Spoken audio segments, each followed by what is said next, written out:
8h33 sur RMC et BFM TV. Deux invités ce matin en cette journée cruciale sur le front de l'Ukraine. Général Patrick Dutartre, bonjour. Vous êtes général de l'armée de l'air, ancien pilote de chasse, et Nicolas Tenzer, bonjour. Bonjour. Vous êtes professeur à Sciences Po, directeur du journal en ligne Desk Russie, spécialiste des questions de Russie. Il y a eu hier cette visite surprise de Joe Biden à Kiev, visite extrêmement symbolique avec un soutien indéfectible, a-t-il dit, à l'Ukraine. Et puis il y aura, dans 1h30 maintenant, en direct, vous pourrez d'ailleurs le suivre sur BFM TV, ce discours très attendu de Vladimir Poutine, discours sur l'état de la nation. Je voudrais qu'on commence par savoir ce qu'on peut attendre de ce discours. Est-ce qu'il faut en attendre un discours politique, martial, économique? D'abord avec vous, Nicolas Tenzer. Je pense que ce sera un discours sans surprise, d'abord. C'est-à-dire que je pense que les dirigeants, d'ailleurs, ne devront pas porter trop d'attention à ce discours. Parfois, des dirigeants surjouent, survendent, réécoutent, essayent de décrypter les intentions. En fait, Poutine est sans surprise. Il est clair qu'il va annoncer la poursuite de la guerre. Il va dire que toutes les opérations sont aujourd'hui complètement sous son contrôle et on sait très bien que ce n'est pas le cas. Il va dire qu'on a les objectifs, à savoir la dénazification non seulement de l'Ukraine mais du monde, dans son vocabulaire, va se poursuivre, que l'OTAN est la menace principale pour la Russie, qui veut détruire la Russie. Donc je pense qu'il va être dans cette veine-là et en disant que l'économie se porte bien, que les sanctions ne marchent pas, que l'Occident a échoué finalement à détruire le pays et que grâce à la résilience et à la force du peuple russe, ils vont continuer. Donc ça va être quelque chose, à mon sens, avec quelques variations près, de très convenu, de très martial. Tout cela pour cacher à la fois ses échecs et bien sûr pour ne pas parler des crimes massifs qu'il commet en Ukraine. Ces échecs et ces crimes, on va en parler, mais sur l'aspect martial, général, c'est une forme de propagande avec peut-être une mobilisation supplémentaire, voire même une offensive. Il va essayer de positiver une situation qui est délicate. Donc, sur le plan militaire, non, il n'y aura pas de mobilisation. La mobilisation, elle a déjà eu lieu à partir de septembre. Et ce qu'il a annoncé, c'est des recrutements massifs. Je pense qu'il ne fera pas d'annonce de ce côté-là. En revanche, il va essayer de dire qu'il a atteint pratiquement tous ses objectifs, notamment avec les 4 oblasts annexés. Il ne va pas trop parler des difficultés sur le terrain, si ce n'est de dire, à mon sens, que l'OTAN est contre la Russie et veut défaire la Russie. Ce qui évidemment n'est pas le cas, parce que l'OTAN est extrêmement défensif, ne fait que du défensif. Et je pense que son discours va être essentiellement là-dessus, et en essayant de galvaniser, si vous voulez, les valeurs russes contre la déchéance occidentale. Alors il y a vraiment quelque chose aussi d'une forme de propagande sur le patriotisme, la nation, c'est d'ailleurs l'objectif de ce discours. Mais j'aimerais bien quand même, quand vous dites qu'il n'y aura pas de mobilisation supplémentaire, quand on pense à ces morts du côté des soldats russes, à ces blessés qui reviennent, dont les corps reviennent, dont les blessés reviennent, les familles qui les voient bien, il s'adresse aussi à eux, j'imagine, Vladimir Poutine. Que savent les Russes de cette guerre? Et je m'adresse à tous les deux, mais d'abord vous, général, sur cet aspect vraiment, les soldats morts au front, oui, comment sont-ils reçus? En effet, c'est une chose qui est énorme, parce que souvenons-nous, une partie de la chute de l'URSS vient de la guerre en Afghanistan, où il y avait eu, somme toute, 28 à 30 000 morts ou blessés côté russe. Là, aujourd'hui, là, on est à plus de 150 000, peut-être certains annoncent 200 000, je pense que c'est plus de 150 000 en tout cas, blessés ou morts. Et ce qui est incroyable, c'est qu'il n'y a pas de résistance affichée ou une indignation totale, notamment des familles, du fait de la propagande extrêmement active, en tout cas du président Poutine, en montrant que c'est la guerre patriotique en fait et que l'on est agressé. C'est évidemment l'inverse de ce qui se passe. Sur ce point précisément, Nicolas Tenzer, vous connaissez bien aussi l'opinion publique russe. Vous avez dit il va parler de la guerre, mais est-ce qu'il prononce le mot guerre? Alors, il y a un certain nombre de propagandistes qui commencent à le prononcer. On a l'impression que ça leur échappe, plus ou moins, ou en tout cas, ils se rendent compte que de toute manière, on ne peut pas dissimuler qu'il y a véritablement cette guerre, même s'il y a beaucoup de familles qui ne savent pas aussi quel est le sort véritablement de leurs enfants, de leurs fiancés, effectivement, parce que les corps reviennent, si j'ose dire, au compte-gouttes. Il y en a quand même beaucoup qui ne reviennent pas. Il y en a beaucoup qui restent, je dirais, en Ukraine. Et donc, du coup, c'est une manière aussi de ne pas payer les indemnités, de ne pas affoler l'opinion. Ce qui est certain, c'est qu'on est aujourd'hui dans une forme de contrôle social, de contrôle politique. C'est qui les propagandistes? Les propagandistes que l'on voit à la télévision, que ce soit Soloviev, Simonian, d'autres, tous ceux qu'on voit, y compris, je dirais, des gens comme Medvedev, d'ailleurs, en fait, qui est un propagandiste, même si c'est le vice-président du Conseil de sécurité, l'ancien président et Premier ministre, il joue ce rôle-là. Mais ce qui est important, je crois, de dire, c'est qu'il y a aujourd'hui un contrôle social politique de la part de la Russie, beaucoup plus fort qu'à l'époque de Brejnev, donc guerre en Afghanistan, encore plus fort qu'après du temps d'Andropov ou du temps de Gorbatchev. Fou quand on pense à une époque à laquelle on est, avec les réseaux sociaux, avec Internet. Malgré tout, ils arrivent à contrôler véritablement l'information. Mais ils ne contrôlent pas toute l'information, ils contrôlent les esprits. On ne peut pas non plus dire... Vous savez, il y avait Alain Besançon, le philosophe, qui disait à propos du communisme, c'est une croyance non crue. Et je pense qu'on a ce côté extrêmement destructeur finalement pour la pensée, pour l'intelligence, pour l'esprit critique dans la Russie d'aujourd'hui. Ça ne veut pas dire que les gens ne savent pas. Il arrive à convaincre les Russes au fond, il arrive à les faire adhérer. Mais vous savez, il y a eu 97 années de dictature en Russie. 97 années, 1919, 1990 et depuis 2000. C'est-à-dire que ça marque les esprits publics. Et ça veut dire que les capacités de résistance et de critique sont émoussés et surtout que les gens sont dans une apathie. Ils disent mais finalement, quoi qu'on fasse, on a beau protester, ça ne servira à rien. En quelque sorte résigné ou lâche. Et on ne peut rien faire, donc ils préfèrent se tourner vers eux-mêmes, fermer en quelque sorte les oreilles, les yeux, ne rien entendre, ne rien voir, ne rien dire. Il y en a certains qui seront obligés de voir, puisqu'il y aura demain, outre ce discours aujourd'hui, un discours en direct dans un stade gigantesque avec 200 000 personnes face à Vladimir Poutine. Général Patrick Dutart, sur le plan de l'offensive, est-ce qu'on peut imaginer, où est-ce qu'on en est du front russe? Est-ce que l'on peut craindre, comme certains en Ukraine le redoutent, une offensive massive que les Russes puissent espérer être décisifs dans les jours qui viennent? Effectivement, c'est une crainte ukrainienne, mais aujourd'hui, on n'observe pas en fait de mouvement fondamental en fait d'avancée. La cristallisation se fait toujours autour de Bakhmout, vous le savez bien. On gagne du terrain, mais mètre par mètre, dizaines de mètres par dizaines de mètres, et il y a des revers, des avancées et des revers des deux côtés en fait. Et donc, je ne vois pas significativement d'avancées spectaculaires, notamment dans le côté du Donbass. Cela dit, il faut être vigilant parce que on observe qu'il y a eu des mouvements d'aviation, en tout cas, qui se sont installés pas très loin, en tout cas pour les hélicoptères, et un peu plus loin pour l'aviation de combat. Il n'est pas exclu que le président Poutine utilise, en tout cas les dirigeants militaires utilisent ces moyens aériens pour faire une attaque, si vous voulez, sur la ligne de front. Mais je pense qu'ils sont attendus par les Ukrainiens parce que les Ukrainiens sont bien équipés, notamment en système solaire, à la fois courte portée, moyenne portée et longue portée. Et c'était une des annonces d'ailleurs du président Biden hier lorsqu'il était... Qui est venu effectivement les mains, je dirais... pleine d'armes, en quelque sorte, ou en tout cas d'annonces d'armes, puisque Joe Biden, hier à Kiev, a non seulement souligné son soutien indéfectible et inébranlable à l'Ukraine, Volodymyr Zelensky, qui a d'ailleurs dit qu'il s'agissait de la visite la plus importante de toute l'histoire de l'Ukraine. Il a offert 550 milliards de dollars d'aide, mais 500 millions supplémentaires, et il a dit qu'il y aurait notamment beaucoup plus d'armes et d'armes de longue portée. Des armes de longue portée, ça veut dire qu'elles pourraient toucher le sol russe, Nicolas Tenzer. Oui, mais alors pour l'instant, encore une fois, ce qui est annoncé, ce sont des armes à plus longue portée que les HIMARS. Les HIMARS, c'est 80 km. Ce sont d'autres formes, effectivement, de missiles à 150 km.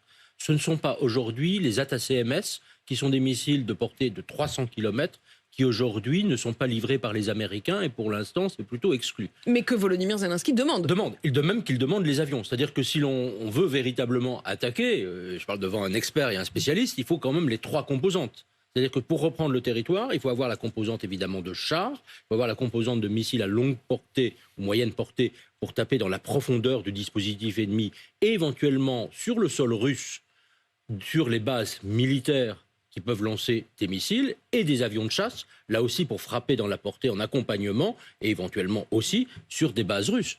Ça, je pense, et éventuellement d'ailleurs sur des avions situés dans les eaux territoriales ukrainiennes qui peuvent atteindre le sol ukrainien. Quand on parle des avions, évidemment, je me tourne vers vous, Général Patrick Dutart. Je rappelle que vous êtes général de l'armée de l'air et ancien pilote de chasse. Vous aviez même à une époque été surnommé le Top Gun français. Général, quand on entend Volodymyr Zelensky, qui demande notamment aux Anglais aussi ces avions de chasse, les Anglais qui disent, au fond, pourquoi pas? En tout cas, qui ne ferment pas aussi nettement la porte que ne le font les Américains. Ça serait vraiment susceptible de changer la donne. C'est vrai que ce serait très important, mais la complexité est énorme en fait. Et il faudrait surtout une décision collective, ce qui n'est pas le cas aujourd'hui. D'abord, un feu vert américain. D'abord, il n'y a pas de collectif. on a quand même l'impression qu'aujourd'hui, certes, Joe Biden est l'image et la figure du monde occidental, mais enfin, il n'y a pas non plus un collectif américano-européen. Non, mais sur cette question-là, il faudrait vraiment une réflexion en profondeur. Pourquoi ? Parce que la réponse est un peu complexe. La première chose que je ferais si j'étais en charge de ça, c'est de récupérer tous les anciens MiG-29 que les Ukrainiens connaissent bien, éventuellement de les équiper en armement moderne. Quand vous dites les récupérer, ils sont dans des hangars Oui, c'est ça, et qui volent assez peu. Il y en a encore quelques-uns dans différents pays de l'ex-URSS, notamment en Pologne, qui veut les offrir. Mais la Pologne dit oui, mais moi je veux le feu vert américain. Donc en fait, on tourne en rond. Il faudrait vraiment un consensus là-dessus. Je pense un comité international pour décider d'une stratégie. L'idée, ce serait, à mon sens, de mettre à jour rapidement les MiG-29 disponibles. La seconde chose, c'est de décider effectivement d'un avion de combat qui serait probablement le F-16. On pourrait envisager aussi le A-10, qui était un tueur de chars à l'époque, qui est un excellent avion pour ce genre de choses sur le terrain, mais je ne pense pas que les Américains ont envie de faire ça. Et si on décidait ça, ce qu'il faudrait après, c'est bien sûr former les pilotes, les mécaniciens, vérifier les structures aériennes. Pourquoi ? Parce que toutes ces structures ont été attaquées, si vous voulez, dès les 2 premiers jours de la guerre, il y a 1 an maintenant, jour pour jour. Et donc, il faut vérifier les installations, parce que c'est pas une chose... On forme déjà des pilotes sur notre sol européen. On commence à l'envisager, en tout cas. Alors, les Anglais l'ont annoncé, c'est vrai qu'on pourrait le faire en France ou dans d'autres pays. On forme d'autres soldats, pas forcément des pilotes, mais d'autres soldats. Oui, mais on forme d'autres soldats, mais pas aujourd'hui des pilotes d'avion. D'abord, les Ukrainiens en ont quelques-uns, il faudrait les transformer, mais ça dépend aussi de leur niveau de formation. C'est assez complexe. Et puis, il n'y a pas que les pilotes, il y a les mécaniciens, si vous voulez, pour la mise en œuvre. Un escadron de chasse, vous voyez, par exemple, qui serait une bonne chose, c'est 15 avions, 20 pilotes, 130 mécaniciens. Il faut mettre à jour tout ça, notamment les pilotes avec différents niveaux de qualification qui vont de 1 à 7 ans, si vous voulez, Ah oui, donc ça ne se fait pas en un jour. Non, dans tous les cas, ça ne se fait pas en un jour. Et puis les mécaniciens, si vous voulez, c'est 130 mécaniciens, donc de différentes spécialités. Donc il faut le former sur un matériel. Donc tout est envisageable, mais à ce moment-là, c'est vraiment un travail de fond, de concertation et une décision commune. Cette concertation, on a quand même l'impression que certains considèrent qu'il y a vraiment urgence. Joe Biden vient, et il vient de manière très symbolique au bout des 1 an de guerre. Enfin, il fait le déplacement alors qu'on sait que c'était quand même assez dangereux. Il a d'ailleurs, je voudrais vous poser une question, il a prévenu Vladimir Poutine quelques heures avant son arrivée. Pourquoi ? C'est assez quand même exceptionnel. Quand même. Est-ce que ça veut dire qu'il veut ménager quand même un dialogue avec Vladimir Poutine ? Est-ce que c'est aussi pour se protéger parce que tout simplement il veut dire attention, c'est pas le moment de bombarder ? Quelle est la raison ? Ça prouve plusieurs choses. D'abord, c'est qu'il y a un dialogue entre les états-majors respectifs. Donc ça, quelque part, dans tous les cas, un dialogue, c'est une bonne chose. Et le fait d'annoncer attention, on en voit officiellement, c'est quand même assez incroyable. Et quelque part, les forces russes ont entre guillemets joué le jeu, si c'est difficile à dire, mais effectivement, pour éviter un bombardement de Kiev à ce moment-là. Nicolas Tenzer, d'ailleurs, aujourd'hui, il y aura un dialogue à distance, puisqu'on a parlé du discours de Vladimir Poutine qui sera ce matin, mais cet après-midi, Joe Biden, qui est encore en Europe de l'Est, puisqu'il est en Pologne aujourd'hui, va prononcer un discours. On imagine bien que ce sera une forme de réponse aussi à ce qu'aura dit Vladimir Poutine ? Alors je ne sais pas si ce sera une réponse, il y aura peut-être certains éléments, mais de toute manière, Biden, là aussi, va dire les choses que nous savons et qui sont nécessaires, c'est-à-dire soutien total, jusqu'au bout, quoi qu'il en coûte, whatever it takes, à l'Ukraine.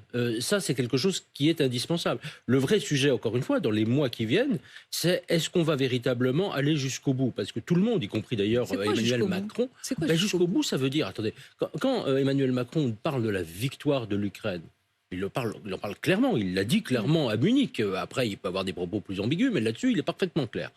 Eh bien, ça veut dire quoi ? Ça veut dire que l'Ukraine doit être en mesure de récupérer l'ensemble de son territoire.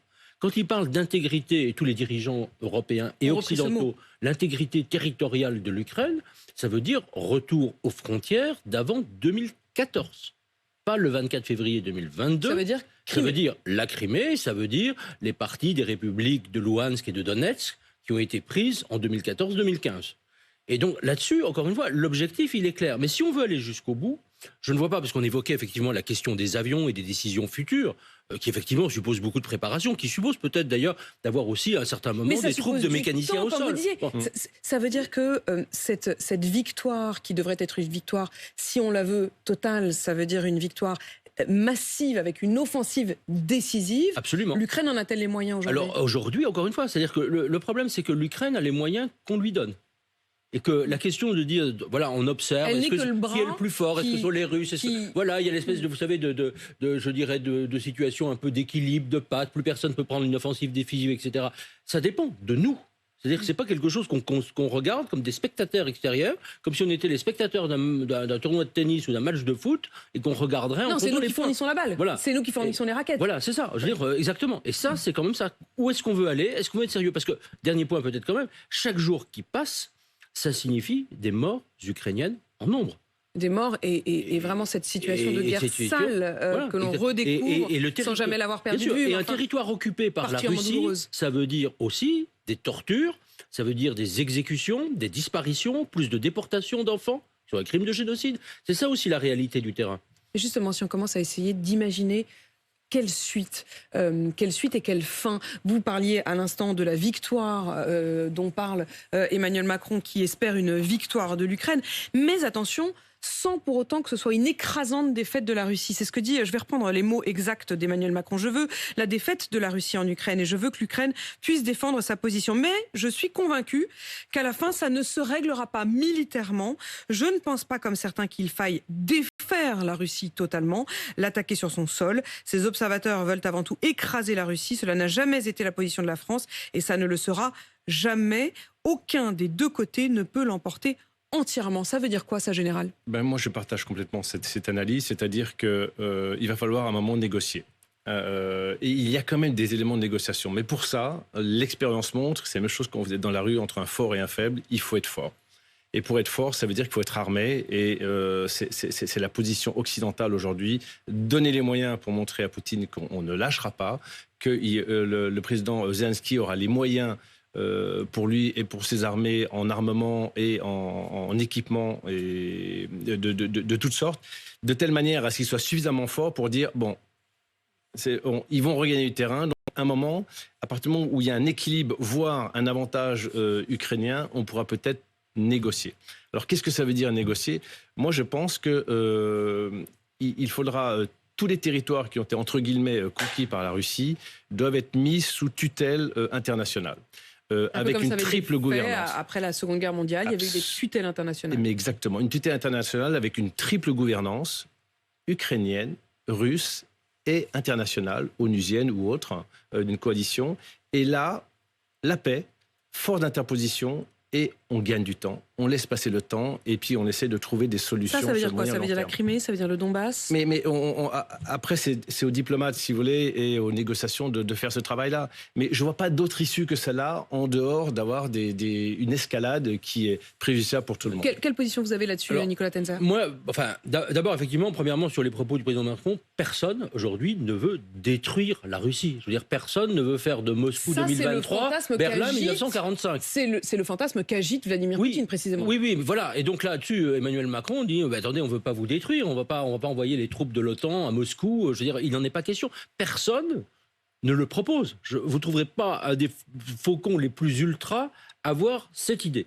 En revanche, là où j'ai une petite nuance par rapport à Patrick Duttard, c'est que je pense effectivement que je ne vois pas l'objet d'une négociation. C'est-à-dire que, surtout, encore une fois, tout va dépendre de quel va être le régime qui va suivre celui de Poutine. Mais si on a Poutine, ou l'équivalent, au pouvoir en Russie, je ne vois pas une situation dans laquelle la Russie serait partie fonctionner réellement. Parce que dans ce cas-là, on va avoir une Russie qui voudra continuer la guerre, qui va peut-être essayer de laisser le temps au temps, mais qui va vouloir reprendre l'agression. Est-ce que la Russie a intérêt à une guerre longue, à s'installer dans une situation de guerre longue?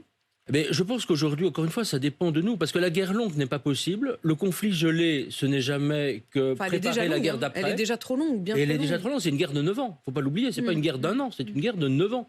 Et ce qui est terrible, c'est que l'administration Poutine est capable de continuer cette guerre très longtemps, en fait. Ils veulent s'organiser pour ça, et ils sont capables de l'annoncer, d'ailleurs. Ils l'ont montré dans l'histoire. Économiquement, vous l'évoquiez tout à l'heure, une récession de 2,1%, c'est assez peu par rapport aux mesures qui avaient été prises. D'abord, premièrement, Poutine se moque complètement du sort de son peuple, ça il l'a montré plusieurs fois. Donc, deuxièmement, si la guerre doit, dans les années qui viennent, coûter encore 200, 300 000, 400 000 morts ou 1 million de morts, peu importe, Poutine n'en a rien à faire. Je veux dire, pour lui, c'est vraiment la destruction du monde occidental, le mettre dans un état, je dirais, de soumission et de chaos. Bien sûr, ne pas accepter que l'Ukraine existe et que son peuple existe de manière libre. Donc, les morts russes, la situation économique russe, ce n'est pas grave. C'est-à-dire que la Russie est placée sous le signe de l'absence de futur. Poutine sait que de toute manière, à long terme, il a perdu. Que de toute manière, la Russie est sur le déclin économique, démographique, social, sur le plan de la recherche, sur le plan intellectuel. Sauf redressement et changement de régime et 20 ans de politique complètement différente, la Russie est morte. Dernière question, général Patrick Dutartre. Hier, Bruno Le Maire, le ministre de l'économie, était mon invité. Il parlait de la situation économique et puis il ajoutait cette petite phrase énigmatique. Il disait, bon, tout cela, c'est évidemment si la situation n'évolue pas en Ukraine vers une extension du conflit. Est-ce qu'il faut le redouter ? Ah mais bien sûr qu'il faut le redouter. Et c'est toute l'action française, notamment, et occidentale, de contenir ce conflit, de ne pas externaliser. Mais déjà, aujourd'hui, on est tous concernés. C'est pour ça que moi, j'insiste sur une action internationale, parce que ça nous touche tous. Quels que soient les pays, on est tous touchés par les conséquences économiques, politiques, militaires. Tout le monde va se réarmer. Et je pense que là, la Chine a un vrai rôle. Et je trouve que c'est pas neutre que Wang Yi, le secrétaire, le ministre des Affaires étrangères chinois, soit passé à Paris et dit des choses à Pékin, à Munich, bien sûr, dans la conférence de Munich. Et qu'il ait refusé ce qu'a dit l'administration américaine. Absolument. Il a dit qu'il n'était pas question et puis qui était de hier livrer... Et à Moscou également. Et de livrer des armes. Général Patrick Dutartre, merci à vous. Nicolas Tenzer également. Merci à tous les deux. Vous le savez, ce discours donc de Vladimir Poutine, il sera à 10h heure française. Il est 8h53, vous êtes bien sur RMC BFM TV.